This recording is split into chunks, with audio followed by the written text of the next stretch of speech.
오늘 함께 우리가 생각해 볼 하나님의 말씀의 주제는 순종입니다. 순종. 그러니까 공교롭게도 성서 일과 말씀이 전부 다 순종에 관한 말씀들로 되어 있어요. 우리가 함께 봉독했지만 창세기 22장에 나와 있는 이야기는 아들 이삭을 번제로 드리라는 명령에 순종했던 아브라함의 이야기가 기록되어져 있고, 마태복음 10장에 나와 있는 이야기는 영접하라 라고 하는 명령입니다. 영접하라. 제자들을 영접하라. 그리고 냉수 한 그릇이더라도 대접하라 라고 하는 말씀, 그 말씀에 순종하는 사람이 참된 제자라는 것을 가르쳐 주셨죠. 그래서 제가 오늘 설교 제목을 어디서 인용하면 좋을까 고민하다가 우리가 함께 봉독하진 않았지만 로마서 6장 17절 말씀에 보면 사도 바울이 이런 이야기합니다. 죄의 종이었던 사람이 마음으로 순종하여 의의 종이 되었다. 나중에 한번 찾아보시기 바랍니다. 로마서 6장 17절인데 죄의 종이었던 사람이 마음으로 순종하여 의의 종이 되었다. 그래서 제가 이 구절에서 마음으로 순종하는 것이 매우 중요하겠구나 라고 생각을 하게 되었죠. 여러분은 어떻게 생각하십니까? 순종한다. 참 어떤 사람에게는 그냥 쉽게 받아들일 수 있는 그런 말일 수도 있겠지만 어떤 사람에게는 좀 불편한 말이 될 수도 있습니다. 순종한다, 복종한다. 이게 조금 우리를 뭔가 강제적으로 움직이는 것 같은 느낌을 갖기 때문에 그래요.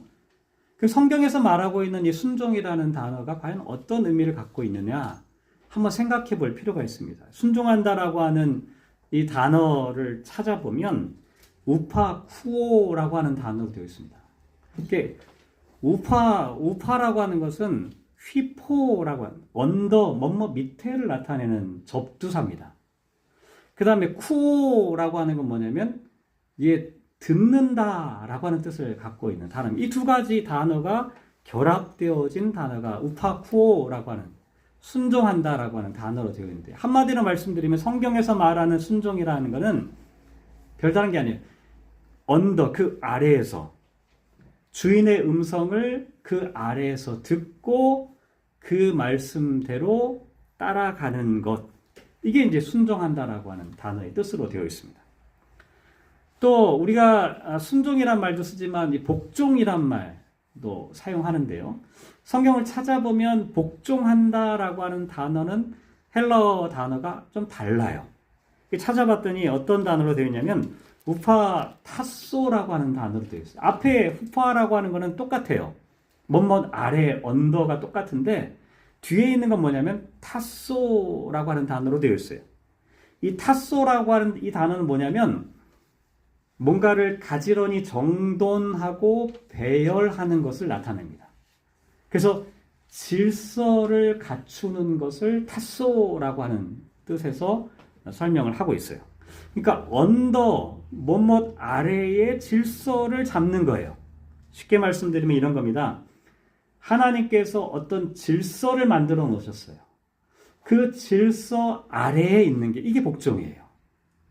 하나님이 만들어 놓으신 그 질서를 내가 그냥 마음대로 왔다 갔다 하는 건 복종이 아닌데, 하나님이 만들어 놓으신 정해 놓으신 그 질서 아래에 내가 그것을 따라가는 과정, 이걸 복종이라고 하는 단어로 설명을 합니다.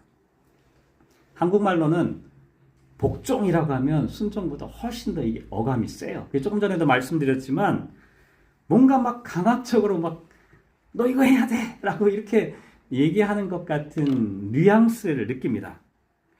하지만 이 복종이라고 하는 게요, 어떤 강력한 힘의 논리 때문에 억지로 굴복하거나 아니면 두려워가지고 어쩔 수 없이 따라가는 거, 이거 복종이 아니에요. 이 성경에서 말하는 순종이나 복종의 의미와는 달라요. 성경에서 말하는 이 순종과 복종은 온전하게 신뢰하기 때문에, 믿기 때문에 내가 그 말을 듣는 거고, 내가 하나님께서 세우신 그 질서가 아름다운 것이므로 확신하기 때문에 그 하나님의 질서를 내가 받아들이는 거예요. 그래서 억지로 하는 게 아니라 말 그대로 마음으로 순종할 수밖에 없다라고 이야기합니다. 오늘 이제 그 이야기를 좀 살펴보도록 할 텐데, 어떻게 하면 저와 여러분이 마음으로 순종할 수 있을까? 창세기 22장부터 시작할 텐데, 제가 이 본문을 고민할 때마다 늘 사실은 저는 마음이 편하진 않습니다. 왜냐하면 창세기 22장은 성경 전체 중에서 가장 이해하기 어려운 본문이에요. 내용이 어렵다는 게 아니라 받아들이기가 어려운 본문이에요. 여러분 받아들이기가 쉽습니까? 어떻습니까? 저는 지금까지 평생 목회를 하면서 이 말씀이 나오면 받아들여지지가 않아요. 저라면 이렇게 할 수 있었을까? 못했을 것 같은 생각을 늘 하게 됩니다. 오늘도 저는 설교 준비를 하면서 그 마음을 갖고 사실은 준비를 했어요. 왜 그랬어요? 아브라함에게 독자 이삭을 번제로 드리라 라고 하는 명령이 내려졌기 때문입니다. 번제가 뭡니까? burnt offering이에요. 태워서 드리는 걸 나타내요. 이게 창세기 22장의 말씀이에요. 더군다나 이 컨텍스트를 한번 생각해 보시죠.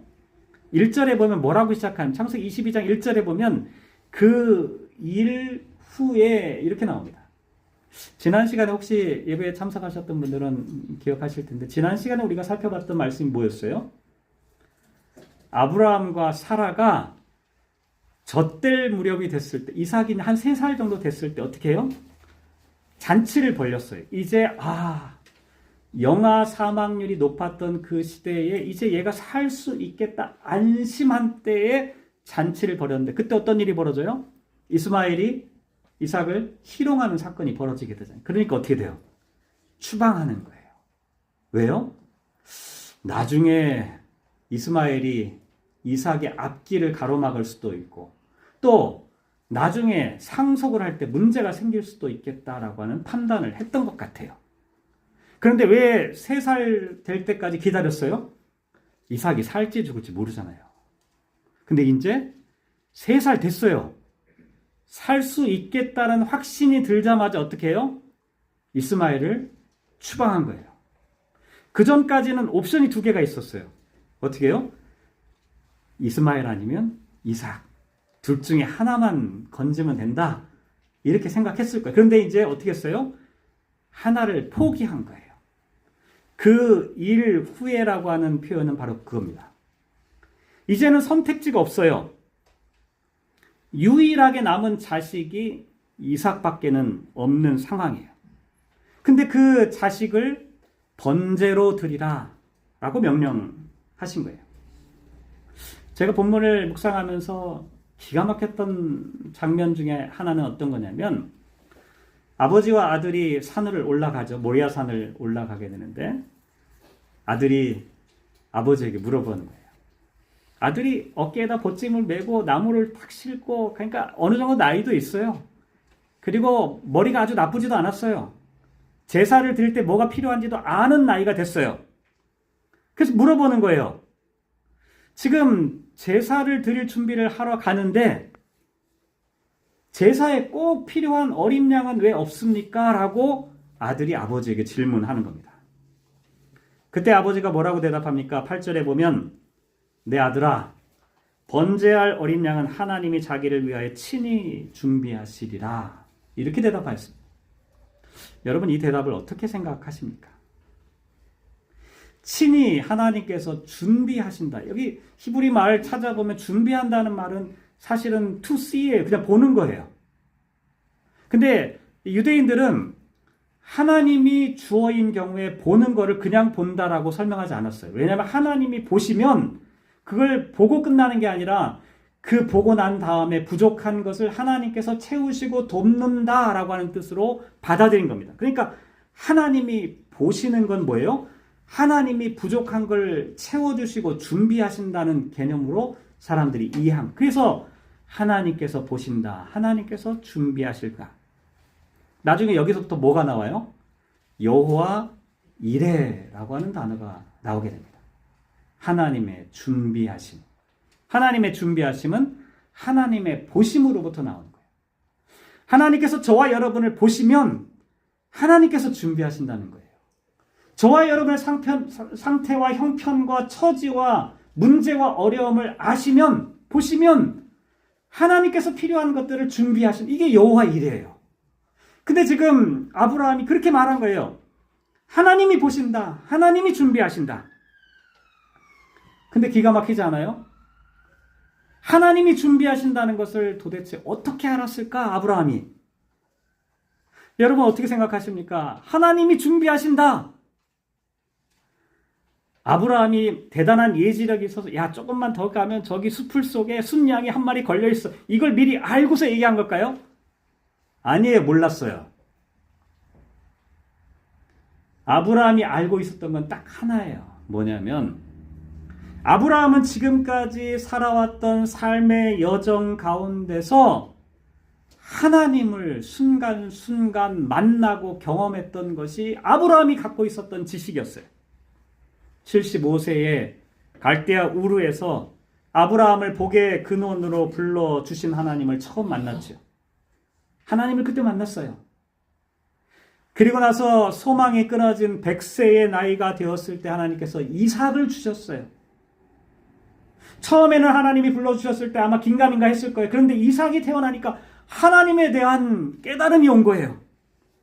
뿐만 아니라 하나님께서는 힘들고 어려울 때마다, 인생의 위기를 경험할 때마다 아브라함에게 나타나셔서 뭐라고 말씀하셨냐면 내가 너의 방패다. 내가 너의 지극히 큰 상급이다. 이렇게 말씀하셨어요. 아브라함은 이와 같은 과정들을 25년간 계속해서 경험해 왔던 거예요. 그러니까 지금 아들이 아버지 양이 어디 있어요? 제사 드릴 양이 없어요 라고 하는 그 질문에 대해서 대답할 게 없어가지고 그냥 둘러대느라고 말했던 게 아니라는 겁니다. 아브라함은 확신했던 거예요. 다른 건 몰라도 하나님은 신실하신 분이다. 내가 경험하고 내가 알고 있다라고, 나는 하나님이 그런 분이라고 알고 있기 때문에 하나님께서 이 상황을 모르시지 않는다. 하나님은 보신다. 그러니 하나님께서 준비하실 것이다 라고 말할 수 있었다는 거예요. 헨리 나우엔의 이야기 저 가끔씩 인용해 드리는데, 예전에도 한번 이 말씀 드린 것 같은데, 어느 날 그 서커스 고개를 하는 거 아시죠? 이쪽에서 한 사람이 그네를 타고 이렇게 조금 반대편에서 그네가 딱 와가지고 이 사람이 딱 건너가고 손을 잡아주고 이런 거 있잖아요. 이 공중 고개를 하는 서커스단 사람들하고 대화를 하다가 이런 질문을 했어요.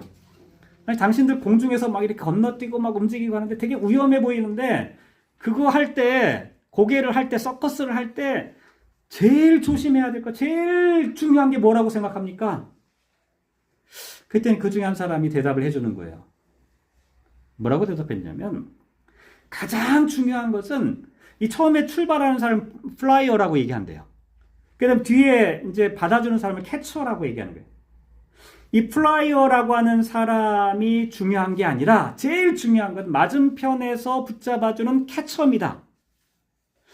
만약에 플라이어가 처음에 출발하는 사람이 막 그 상대방 오는 캐쳐의 손을 내가 막 잡으려고 막 발버둥 치거나 막 힘을 쓰게 되면 그러면 사고가 납니다.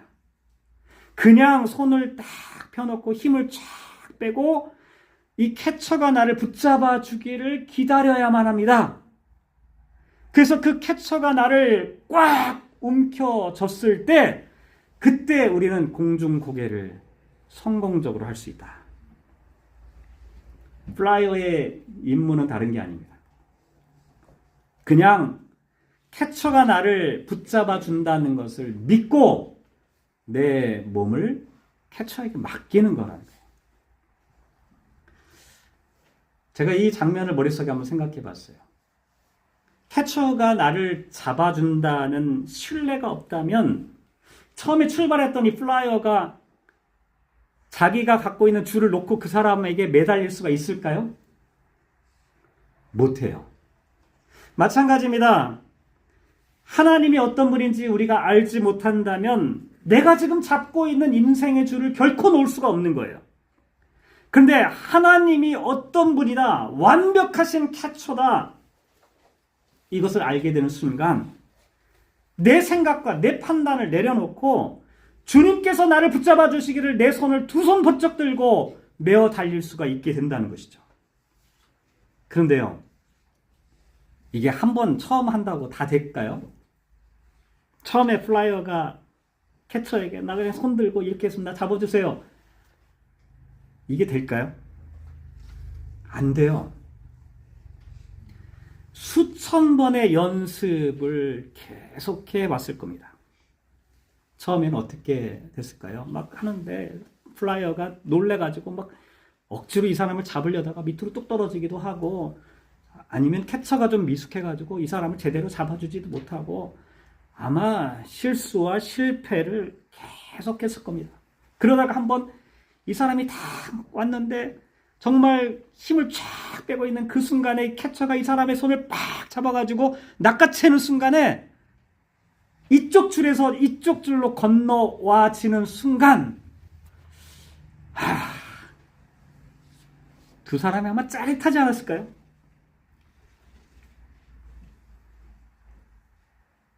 말하지 않았지만 수천 번의 연습이 진행되는 과정에서 이 플라이어는 이 캐쳐가 나를 잡으려고 안간힘을 쓰고 있구나, 믿을 수 있게 되었을 겁니다. 마음으로 순종한다 하는 것도 저는 마찬가지라고 생각합니다. 교회 나오자마자 하나님이 나의 캐쳐입니다, 이렇게 믿을 수 있겠어요? 저는 불가능하다고 봐요. 아브라함도 처음에 나오자마자, 신앙생활 시작하자마자 이삭을 바치라 절대로 못했어요. 신앙의 여정을 걸어가는 거예요. 신앙의 여정을 걸어가는 과정 속에서 순간순간 깨닫는 거예요. 하나님이 어떤 분인지 깨닫는 거예요. 하나님이 나의 가장 완벽한 캐쳐이시구나. 내가 붙잡고 있는 것보다 하나님이 나를 붙잡아 주시는 것이 훨씬 더 강력하구나라고 하는 것을 깨닫는 겁니다. 이 사실을 알게 되면요, 플라이어가 줄을 놓는 거는요, 인생을 포기하는 게 아니에요. 비관하는 게 아닙니다. 줄을 놔야만 새로운 줄로 건너갈 수가 있게 되는 거예요. 신앙은 이렇게 주님께서 나를 붙잡아 주신다는 것을 깨달아가는 과정이죠. 자, 근데요, 제가 말씀을 묵상하면서 그런 생각이에요. 아무리 플라이어가 날아갈 때 캐쳐가 잡아주는 과정이라고 해도 하나님, 이건 좀 너무하지 않습니까? 좀 다른 걸로 얘기하셔야지. 하나님, 아브라함에게 아들 이삭을 바치라는 명령이 가당치나 하십니까? 여러분 어떻게 생각하세요? 너무 지나친 명령 아닐까요? 아니, 신앙의 훈련도 다른 걸로 할 수 있잖아요. 웬만한 걸로 하면 되잖아요. 그런데 왜 하필이면 하나님은 아브라함에게 이삭을 꼭 집어가지고 이렇게 말씀하셨던 걸까요? 하나님은요, 인신제사를 원하지 않으세요. 고대 이 주변에 있는 국가들은요, 전부 다 인신제사가 있었어요. 그런데 하나님께서는 이거를 가증하게 생각한다고 말씀하셨어요. 레위기 18장 21절과 예레미야 32장 35절에 보면 인신제사는 하나님이 가장 싫어하는 거다라고 말씀하셨어요. 분명히 말씀하셨어요. 그런데 이게 지금 앞뒤가 안 맞는 거예요. 하나님은 그렇게 가증하게 인간을 제물로 드리는 행위를 하나님은 용납하지 않는다고 말씀해놓고 왜 하필 아브라함에게는 이삭을 제물로 드리라라고 말씀하셨느냐? 그 이유를 우리가 한번 찾아봐야 돼요. 이삭은요, 그냥 이삭이 아니에요. 아브라함에게 이삭은 우상이었어요. 신이었어요. 이삭이라고 하는 줄을 아브라함은 절대로 놓지 못한다고 생각하고 있었던 거예요. 이 줄을 놓지 못하면 다음 줄로 건너가질 못한다는 거예요. 하나님이 생각한 건 이거. 이 줄을 놔야만 건너편 줄로 건너갈 수 있는데 아브라함은 이 줄이 너무 소중하다고 생각하니까 이 줄을 절대로 못 놓겠다. 무슨 일이 있어도 나는 못 놓습니다. 하나님보다 이게 더 중요합니다라고 아브라함은 이야기하고 있었다는 거예요. 히브리어로 이삭을 제단에 묶은 이 사건을 표현하는 단어가 있어요. 여러분 기억하시면 돼요. 아케다라고 하는 단어로 이삭을 이게 결박이란 단어예요. 결박한다. 앞에서 말씀드렸지만 이스마엘은 떠나가고 추방됐고 이제 남은 건 이삭밖에 없어요. 그러니까 아브라함은 더욱더 이삭에게 집중했을 겁니다. 이삭을 어떻게든 놓치지 않으려고 아마 애를 썼을 겁니다. 근데 하나님이 말씀하신 거예요. 이삭을 제단에 묶으라, 아케다 하라고 말합니다. 이거는 이삭을 묶는 게 아니에요. 아브라함을 자신을 묶는 겁니다. 자신이 미래가 이삭에게 있다고 하고 있는 이 믿음을 자기가 거기에 묶는 거예요. 내가 믿고 있는 이 믿음이 불완전하고 불확실하다라고 하는 것을 확인시켜주는 그 같은 과정이었다는 거예요. 아브라함이 갖고 있었던 유일한 희망, 유일한 꿈을 거기에 묶는 겁니다. 앞에서 말씀드렸어요. 공중근해 고개사들이 자기가 붙잡고 있는 줄을 놓는 이유는 아래로 추락하려고 하는 게 아니에요. 오히려 안전하게 다른 그네로 옮겨가려면 줄을 놔야 되는 거예요. 그래야만 다른 줄을 잡을 수가 있는 거예요. 아브라함의 아케다, 이삭을 결박한 것도 마찬가지입니다. 내가 하나님께 온전히 묶이려면 내가 붙잡고 있는 이삭을 놔야 하는 겁니다. 이 줄을 놓지 않으면 나는 하나님이라는 줄을, 새로운 줄을 만날 수가 없는 거예요.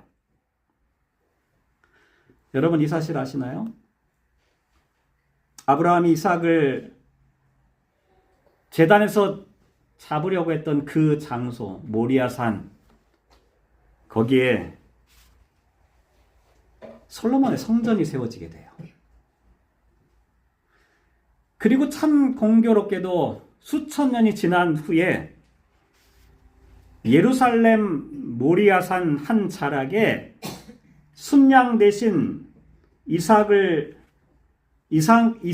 위해서 순양을 대신 준비하신 하나님께서 자신의 유일하신 독생자이신 예수 그리스도를 대속의 제물로 십자가에 결박하셨어요. 이게 아브라함으로부터 시작된 예수 그리스도까지의 사건입니다.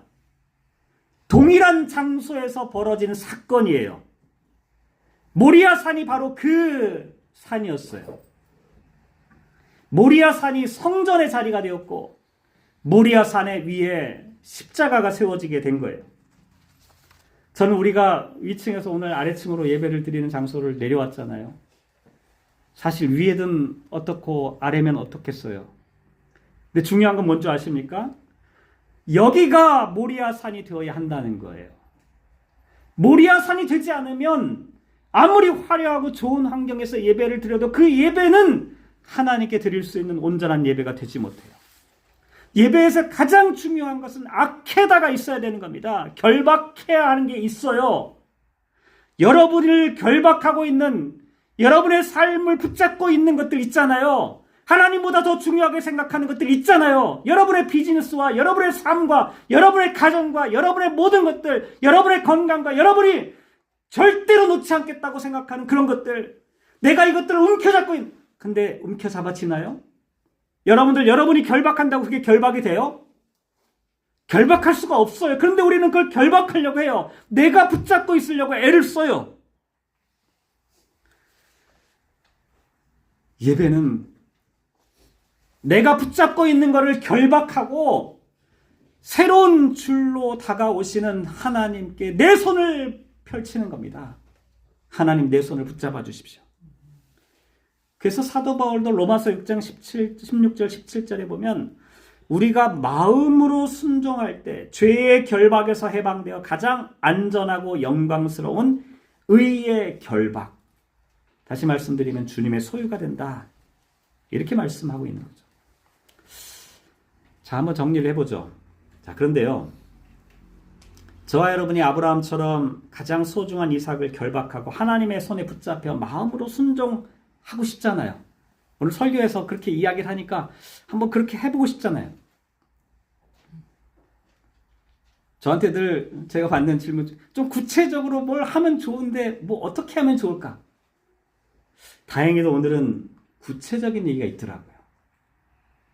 마태복음 10장 40절 말씀에 보면 예수님께서 이렇게 말씀하셨어요. 너희를 영접하는 자는 나를 영접하는 것이요 나를 영접하는 자는 나를 보내신 이를 영접하는 것이다.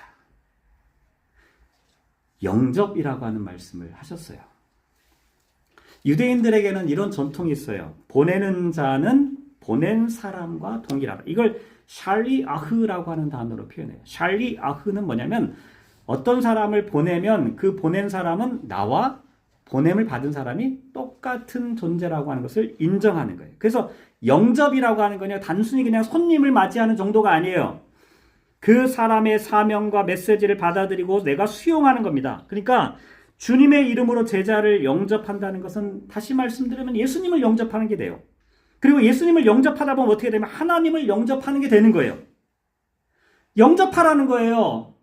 사람들을 영접하라는 거예요.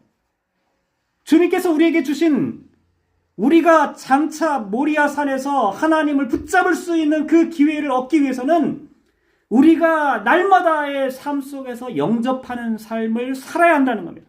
또 42절에 보면 또 누구든지 제자의 이름으로 이 작은 자 중 하나에게 냉수 한 그릇이라도 주는 자는 내가 진실로 너에게 이르노니 그 사람이 결단코 상을 잃지 아니하리로다. 냉수 한 그릇을 주래요. 지금 여기서도 마찬가지지만 팔레스틴의 뜨거운 기후에서 여행자에게 냉수 한 그릇은 생명수와 같습니다. 근데 이게 사실은 이 사람들이 누구나 해야 하는 의무적인 기본적인 환대의 모습 가운데 하나였어요. 이게 뭐 돈이 얼마나 들겠어요? 대단한 능력이 필요한 일도 아닙니다. 그냥 누구나 마음만 먹으면 할 수 있는 작은 순종입니다. 그런데 이상하게요. 큰 순종은 사람들이 막 하려고 하는데 작은 순종은 잘 안 해요. 사람들은 이걸 너무 사소하다고 생각하는 거예요. 이걸 가벼이 여기고 가치 없다고 무시하게 되는 거예요. 그런데요, 저는 이렇게 생각합니다. 성경에서 말씀하는 대로 순종은 큰 순종이 중요한 게 아니라 작고 사소한 일상의 삶으로부터 시작되는 거예요. 어느 날 갑자기 아브라함이 이삭을 결박할 수 있었던 게 아니라고 말씀드렸어요. 아브라함은 하나님의 부르심을 받아 믿음의 여정을 조금씩 한 걸음씩 걸어가면서 하나님을 알게 되었고 하나님의 부르심에 응답하며 순종하며 살았어요. 이렇게 하나님을 영접하는 마음으로 나그네를 영접하게 됐고 아주 작고 사소해 보이는 일상의 순종의 삶을 살아가는 이 과정, 그러면서 뭘 경험하냐면 예수님이 누군지 하나님이 누군지를 알아가게 되는 거예요. 그러면서 마침내 결정적인 순간에 아케다의 순종까지 이르게 되는 거예요. 앞에서 말씀드렸잖아요. 공중고개사들 플라이어와 캐쳐가 한두 번 해가지고 되는 게 아니에요. 수천 번, 수만 번의 연습을 거치면서 서로 간의 신뢰가 쌓이게 되는 거예요. 그러니까 마침내 손을 놓을 수 있는 겁니다. 우리도 마찬가지입니다. 대단한 거 하려고 하지 마세요. 일상의 삶에서 작은 환영, 일상의 삶에서 물 한 그릇, 친절과 환대를 통해서 주님이 어떤 모습으로 우리에게 찾아올지 몰라요. 주님이 여러분을 찾아오실 때 어떤 모습으로 내가 예수 그리스도라고 명패를 붙이고 오시지 않는다니까요. 전혀 예상치 못한 방식으로 나에게 찾아오실 때 우리는 그 사람을 영접함으로 주님을 영접할 수 있게 되고 주님이 어떤 분인지를 알게 된다는 거예요. 물 한 그릇을 통해 그 사람이 살아나는 것을 보게 될 때 주님의 마음이 무엇인지를 알게 된다는 거예요. 오늘 졸업하는 학생들도 사실 마찬가지예요. 졸업은 지금까지의 줄을 놓고 새로운 줄을 붙잡는 겁니다. 새로운 줄을 붙잡는 거죠. 새로운 줄을 붙잡기 위해서 중학교라는 줄을 놓는 거고 초등학교라는 줄을 놓고 고등학교라는 줄을 놓는 거예요. 새로운 줄로 건너가는 거예요. 신앙의 성장과 성숙의 과정으로 가는 것이죠. 사랑하는 성도 여러분, 한 주간 동안 사소한 일상의 순종을 통해 주님을 만나시기 바랍니다. 그 작은 걸음 속에서 아브라함의 하나님, 우리를 위해 친히 제물이 되신 신실하신 예수 그리스도를 인격적으로 깊이 경험하시기 바랍니다. 그리하여 억지 복종이 아닌 나를 꽉 붙잡아 주시는 완벽한 캐쳐이신 주님께 나의 삶을 기쁘게 내어드리며 마음으로 순종하는 저와 여러분 되시기를 주님의 이름으로 축복합니다. 기도하겠습니다. 은혜로우신 아버지 하나님, 오늘 말씀을 통해 우리에게 진정한 순종의 의미를 가르쳐 주심에 감사드립니다. 아브라함처럼 우리도 지나온 삶의 여정 속에서 하나님의 신실하심을 경험해 왔습니다. 그러나 우리는 여전히 이삭이라는 줄을 꽉 쥐 채 주님을 온전히 신뢰하기를 두려워합니다. 주님, 오늘 이 시간 우리가 각자의 이삭이 무엇인지를 찾아보게 하여 주십시오. 내가 하나님보다 더 강력하게 부여잡고 있는 그 이삭이 무엇인지 그것을 주님 앞에 내려놓는 용기를 허락하여 주십시오. 우리의 완벽한 캐쳐이신 주님, 우리를 절대로 놓치지 않으신 분인 것을 우리가 확실히 믿습니다. 억지 복종이 아닌 온 마음으로 주님을 신뢰하며 기쁘게 순종하는 삶을 살아가게 하옵소서. 이번 한 주간 냉수 한 그릇과 같은 사소한 일상의 순종을 통해 살아계신 예수 그리스도를 만나게 하옵소서. 예수님의 이름으로 기도드립니다. 아멘.